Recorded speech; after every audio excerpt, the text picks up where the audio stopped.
ENDA, École nationale des droits et d'administration. Un homme de caractère et brillant qui a vu le jour un certain 14 décembre 1932 à Loulouabou et dont le parcours laisse à la fois dubitatif et admiratif. Rare, un destin ne s'est autant conjugué avec l'histoire d'un peuple et de toute une nation. À ce secret,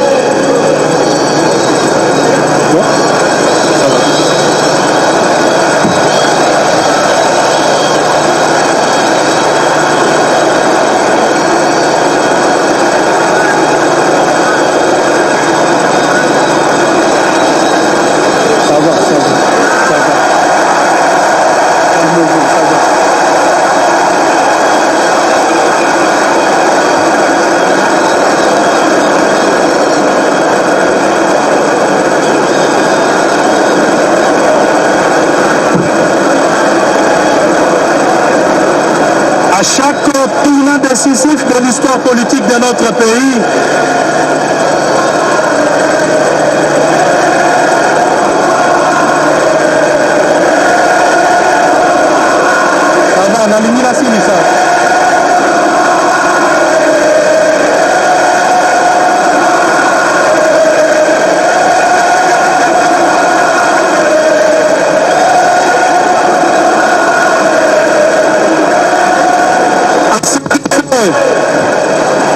il ne ménageait aucun effort.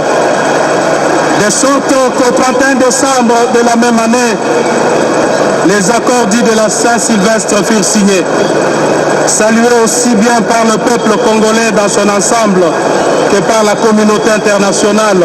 Ceux-ci ont eu pour avantage d'éviter le chaos qui s'est profilé déjà à l'horizon. À chaque tournant décisif de l'histoire politique de notre pays, les Congolais ont aussi compté sur lui. Quand on leur posait la question de savoir pourquoi, toute génération confondue répondait qu'à travers son courage, sa probité morale, sa clairvoyance et sa détermination, elle entrevoyait en filigrane une lueur d'espoir pour notre pays. Il était l'incarnation de notre liberté d'expression, la cristallisation de notre état de droit et les remparts de notre démocratie. Trop souvent, les faits lui ont toujours donné raison, tel un prophète incompris de son époque. Sans nul doute, a-t-il contribué de manière significative à façonner la conscience politique congolaise et à démontrer à ses compatriotes qu'aucune dérive dictatoriale ne pouvait indéfiniment prendre en otage les aspirations et la liberté de tout un peuple. Mais également, il nous a enseigné par sa vie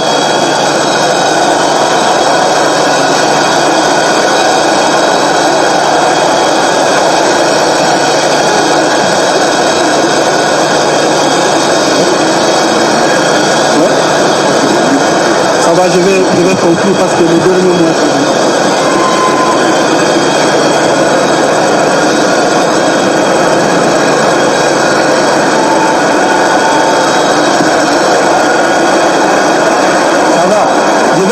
Maman, calmez-vous.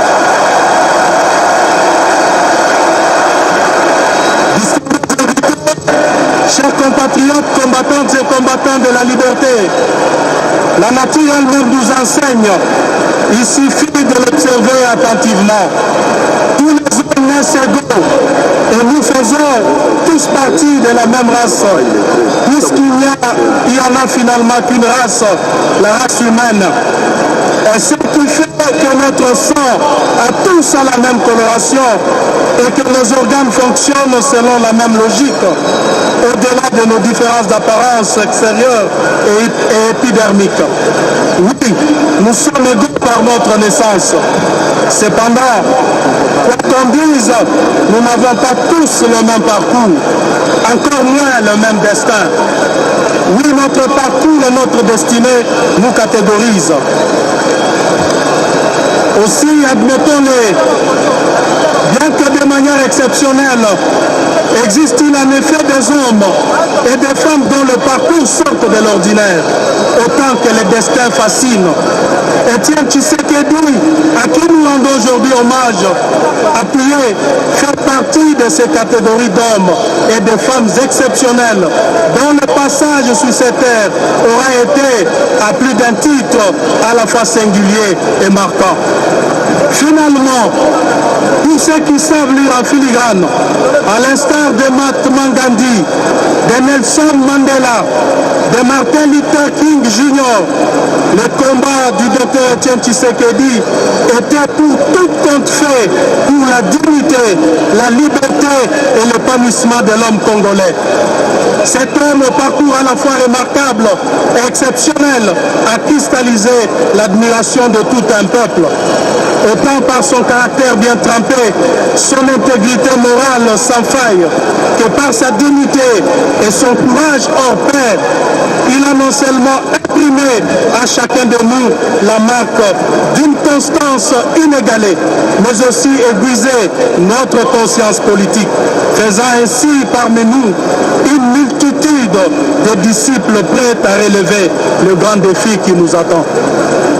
Ainsi, du haut de cette tribune, permettez-moi de proclamer Urbi et Urbi, Étienne Tshisekedi Wamulumba, grand esprit de la République.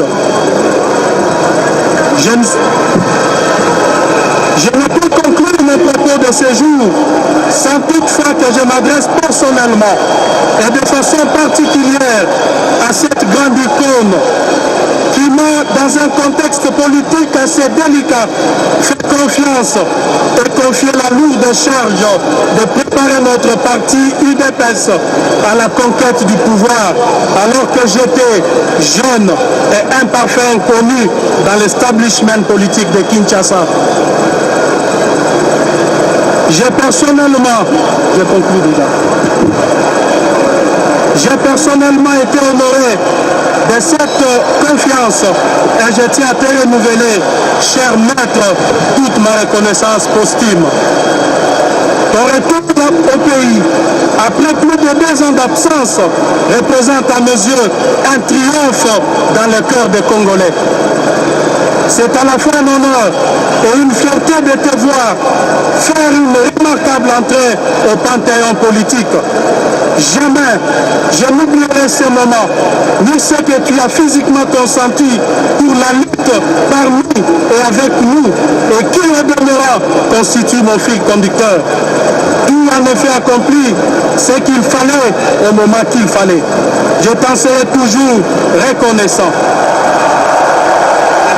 Merci. Le discours, le réseau funèbre, je pense, de Jean-Marc Kaboun, président ad interim, le président par intérim de l'UDPS. Un discours un peu interrompu par l'assistance qui a trouvé que ça en était un peu trop, compte tenu du temps, parce qu'il faudrait que la messe ait lieu et que la dépouille mortelle, soit... J'aimerais vous annoncer maintenant